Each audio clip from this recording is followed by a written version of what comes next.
আপনারা জায়েদ বিন হারেসার কথা জানেন রাদিয়াল্লাহু তাআলা আনহু। জায়েদ বিন হারেসা রাদিয়াল্লাহু তাআলা আনহু ছিলেন রসুলের পালক পুত্র।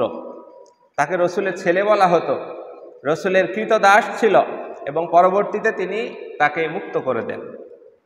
কৃতদাসদের ভেতর সবার আগে ইসলাম গ্রহণ করেছিলেন হযরত জায়েদ বিন হারেসা। এই জায়েদ বিন হারেসাকে রসুল বিয়ে দিয়েছিলেন তার ফুফাতো বোন জয়নাব বিনতে জাহাসের সঙ্গে।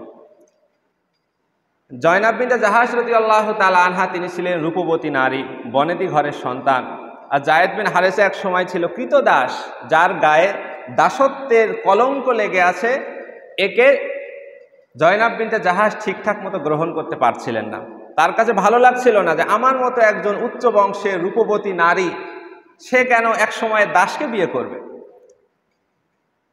তো স্বামীর সঙ্গে তার খটোমটো লেগেই থাকতো, নানান সময় নানান রকম মতভেদ, ঝগড়া ফাসাদ এগুলো লাগতো। আর জায়েদ বিন হারেসা রাদিয়াল্লাহু তাআলা আনহু, তিনি মনের কষ্ট নিয়ে রসুলের কাছে আসতেন এবং বলতেন, ইয়া রাসূলুল্লাহ, আমি আমার স্ত্রীকে তালাক দিতে চাই। যতবার জায়েদ এসেছেন তালাকের আবদার নিয়ে, আবেদন নিয়ে, নিবেদন নিয়ে, রসুল সাল্লাল্লাহু আলাইহি ওয়াসাল্লাম ততবার তাকে শান্ত করেছেন এবং বোঝানোর চেষ্টা করেছেন। শেষমেশ আর বুঝ মানেনি, একসময় তালাক হয়ে গেছে। তো যেটা বলতে চাচ্ছি সেটা হলো, আমাদের নবী সাল্লাল্লাহু আলাইহি ওয়াসাল্লাম তার সারা জীবনে অসংখ্য তালাকের মামলা আসছে এবং রসুল প্রত্যেকবারই চেষ্টা করেছেন যেন তালাকটা না হয়, সংসারটা যাতে টিকে থাকে। তারই একটা উদাহরণ আমরা জায়েদ বিন হারেসার মাধ্যমে দিলাম।